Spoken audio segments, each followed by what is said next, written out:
itaas yung inyong ano. So every time na you feel anxious, kinakabahan kayo kasi kayo na ang mag-report or tinawag kayo bigla, no? Take 4 seconds deep breath. 1, 2, 3, 4, and exhale, 1, 2, 4. And then inhale, 1, 2, 3, 4. Pag tinatawag yung instructor nyo, kami nag-musik tulogo. Okay. Pag-tinatawag yung muna, exhale. No? So, isa yan sa mga ginagawa natin. Also, meron din tayong tinatawag na squeeze, na stress ball. So, meron kayong stress ball. Oh my God, it's stress ball.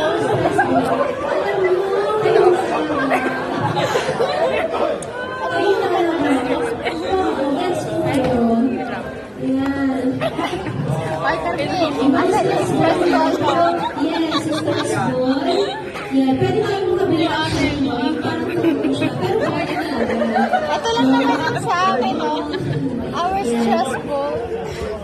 So, response or gusto natin maglabas yung gusto natin maglabas. Wala ka pag ganyan nun na.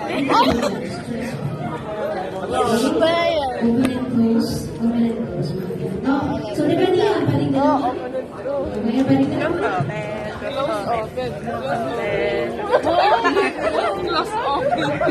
Kailangan very low-key lang kayo. Kapag ang kailangan lumisin. Baka naman siya kasi gumagamit kayo sa akin nyo. Sos. It's also one technique of the physical process. Close open. Walk or stretch. Siyempre, hindi tayo makapag-walk ngayon, pero katulad ng binanggit ko kanina sa inyo, the walking is a very good enhancing or enhancer of our mood. Diba? So, kung halimbawa, medyo bakit tayo sa kasama natin or sa friend natin, ilakad lang natin.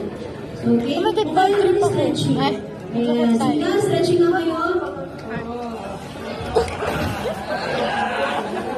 Alright. Yes. Okay, so yung stretch malakas. Ang bias na tulungan namin. Okay. But anyways, that can help. No? If you are also have intense emotion pagdating sa anger, no, you can also do the jumping jacks. How do you do jumping jacks? Paano may jumping jacks?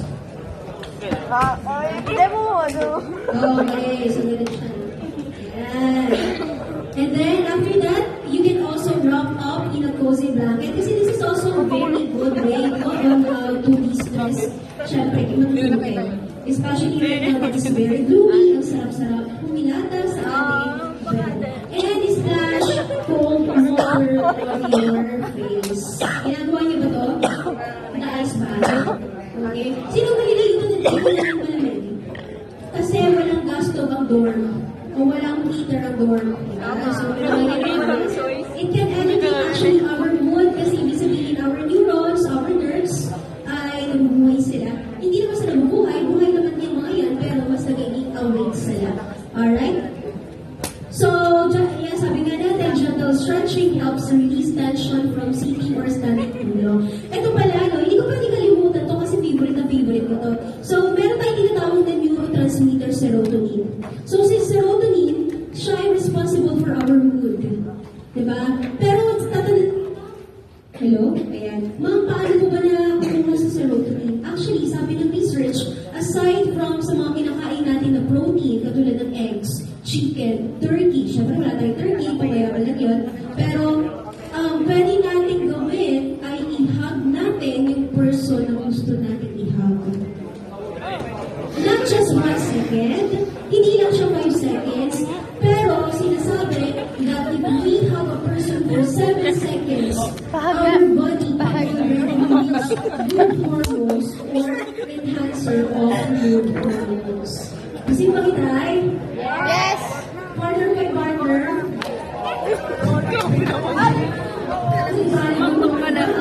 Ayan. Yung mga may gusto, pwede. Pero kung ayaw ninyo, okay. Kasi syempre, personal space mo yan, no? Sige, so if you want to have the person, we can have 7 seconds.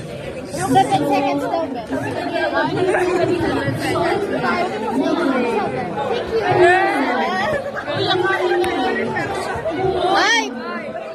Ay! Lain niya! Lain niya!